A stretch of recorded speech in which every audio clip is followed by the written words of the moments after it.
So stress is very real. The truth is just being human and getting through each day is very tough. Stress at work has become the #1 problem facing HR teams. And in fact, employees take more days off for stress than anything else. And this affects the company bottom line and our own personal happiness. I mean, how can you perform your best or be your most productive when under constant stress? Today, more and more people are seeking new solutions to deal with this, as the traditional benefits of taking time off work or medication and pills, they're short-term and usually ineffective, as they're not addressing the issue at its core. My name's Guy, and in the next few minutes, I'm going to share exactly how I help people to learn tools to not only reduce stress, but to perform better at work and also be more engaged with life. I'm also going to share with you what causes stress at the core, and the remarkable insights into how this is actually a wonderful evolutionary benefit. What the science says about mindfulness, and why companies, schools and hospitals around the world are applying it more and more. And at the end, I will deliver a profound and effective guided meditation so you can experience it for yourself and get started on your own journey to less stress and healthier life. Some bits of information you may want to write down or revisit, as they are truly powerful and hold the key to understanding the basic principles of why we meditate. Key takeaway #1. The reason we get stressed is because we're constantly thinking. So from the moment you wake up, whether you want to or not, we begin a relentless stream of thinking. So much so that we have on average 70,000 thoughts every day. For example, I've got to send that email to my boss, or I need to follow up on yesterday's work that I haven't completed. I've got to go to the gym later. I've got to worry about a presentation that I've got to give later that day. And this stream of thinking continues endlessly until we lay our heads down at night, and it even continues then.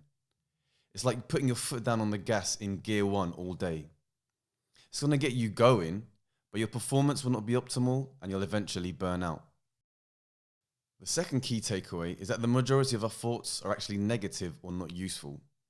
We compare ourselves with others, rue about something we should or shouldn't have done, or we worry about an upcoming event in the future.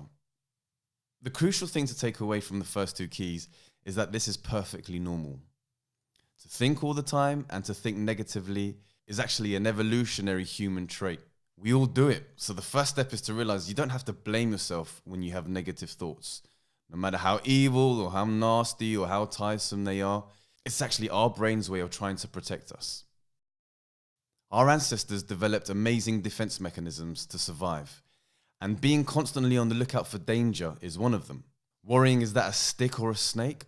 Or is that a shadow in the bushes or a saber-toothed tiger? If we were not always on the lookout for danger, our chances of survival were very slim. Also very interesting to know that a meeting with your boss fires the brain's stress receptors in the same way as a life and death situation. So the next time you notice yourself having a negative thought, remind yourself it's the brain's way of looking out for danger and not your fault. Holy shit.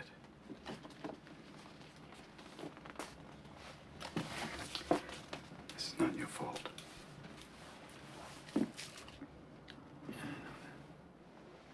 Look at me, son. It's not your fault.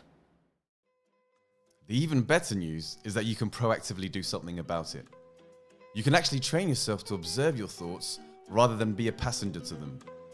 And this is the key to not only reducing stress, but also freeing yourself to a new incredible way of perceiving life. And the tool we use is called mindfulness. Jon Kabat-Zinn, the father of modern mindfulness, describes it as the awareness that arises through paying attention on purpose in the present moment, non-judgmentally. Mindfulness gives you the tools to not only observe thoughts, but to stop any thought in its track, no matter how painful or repetitive it is, and do something about it.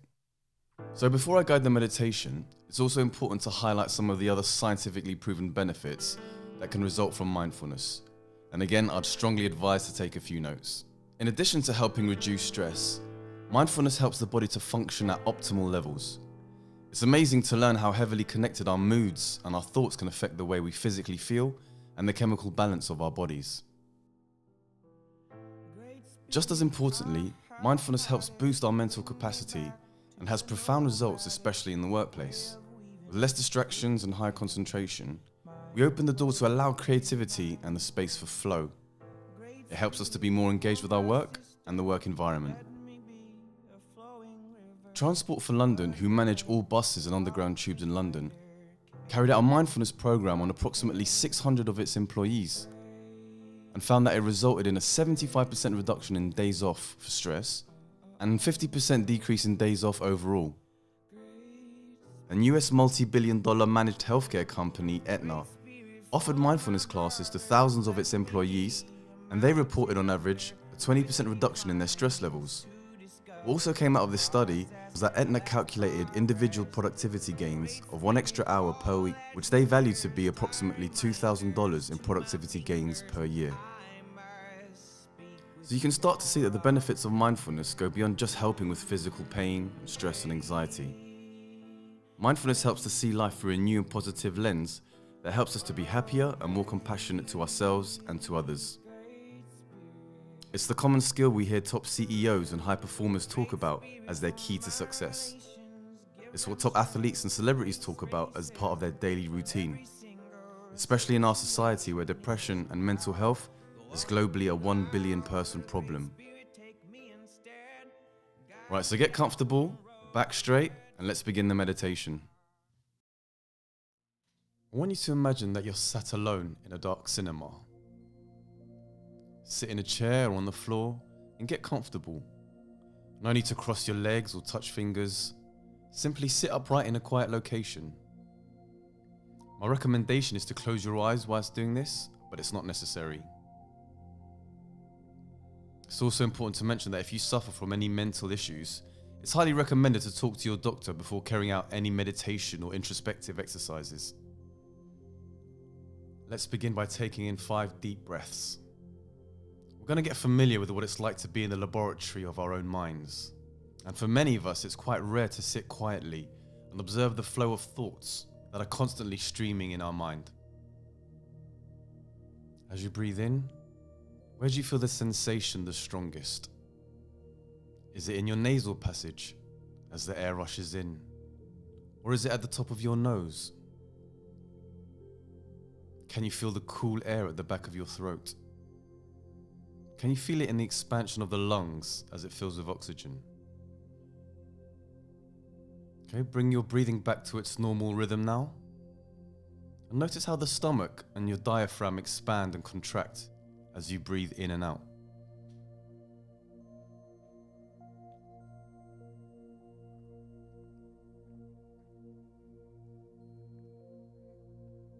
Throughout this meditation, your first task remains the same: to focus on your breath. Every detail from the inhale and the oxygen going in through to the release of carbon dioxide. Even as you listen to my voice, concentrate on your breath.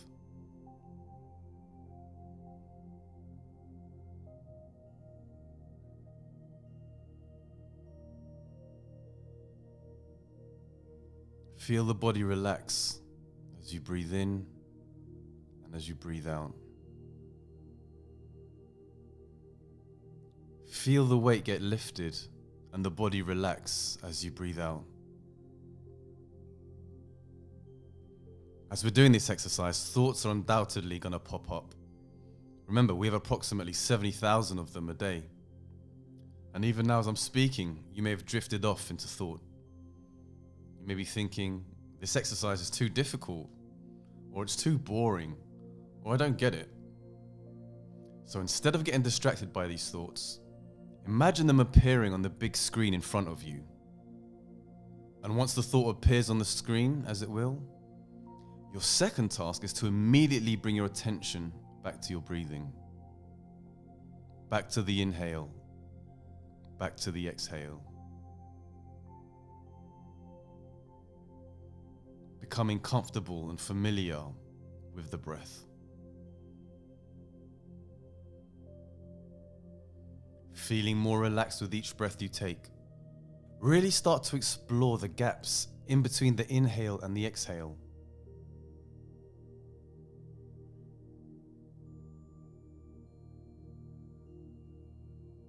It is the nature of the mind to wander, And as thoughts pop up, such as that important email you need to send later, observe it in the screen in front of you. Then bring your attention back to your breath. You feel hungry now. What shall you have for dinner tonight? You need to go to the shops? These thoughts are not necessary now. So as they appear, you bring your attention back to your breath. You want to quit this exercise? You want to stop? Again, that is a thought you can imagine on the screen. With kindness, bring your attention back to your breathing. Now follow me. Okay, breathe in. And out. And in. And out. Breathe in. And out.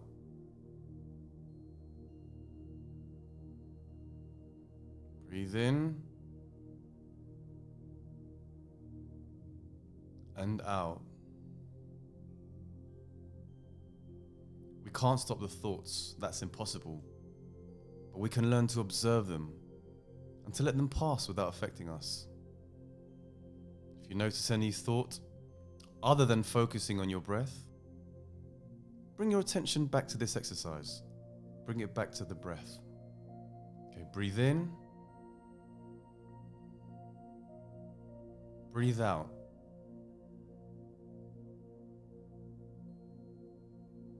Breathe in and out. Breathe in and out. Where do you feel the sensations of your breath the strongest? Let that be your anchor. Another good tip to maintain concentration is to count your breaths. So try this now. On your own, the breathe in, breathe out counts as one breath. Count to 10 breaths.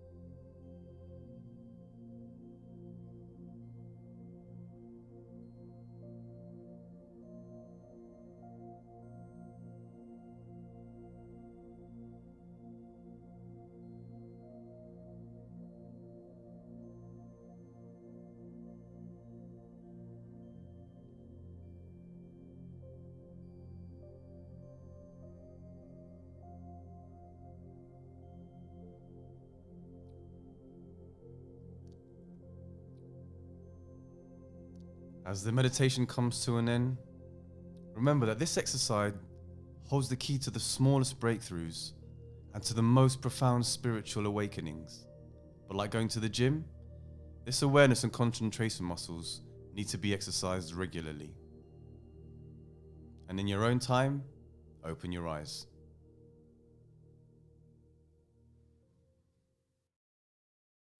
This basic introduction, although brief, holds the key to a lifetime of practice. But just like going to the gym, it does take regular practice, and the more you do, the more benefits you'll get to experience. And stress reduction will just become a side effect of what the true benefits can be achieved. I've always been passionate about helping people, and after losing my mother at a young age, I was fostered into a loving family, and this made me want to give back. So after university, I went to teach in China for 2 years, and this lit a fire under me to expand my reach and help others.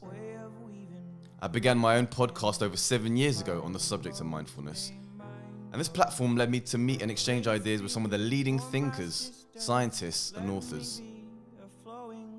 This combination of mindfulness and for helping others led me to develop a mindfulness course that incorporates the best bits of what I've learned, mixed in with the science-based facts and my unique testing and tracking methods to ensure the fastest progress and to ensure that these tools become a life skill and a permanent trait. Mindfulness is so much more than just reducing stress. And if I had to give one bit of advice to my son, it would be to learn this crucial life tool as young as you can. The benefits for me were being able to focus on tasks that I was basically doing, to basically take my time, break my tasks down, and not panic or not rush to get them done. Even at work, when I've been worrying about presentations and meeting with my boss, etc., it's all about focusing on the breath and how to deal with my emotions and not just worrying and stressing about everything all in one go. And that's, I think, the biggest takeaway for me for work. And also trying to rationalise things and really focusing on the breath, taking a moment before I reply to an email that may be a bit sensitive or difficult. Right, the call to action. It's time to commit and make that change. Knowing that we're a good fit is crucial, because I like to get all of my clients' results and work with them for the long term.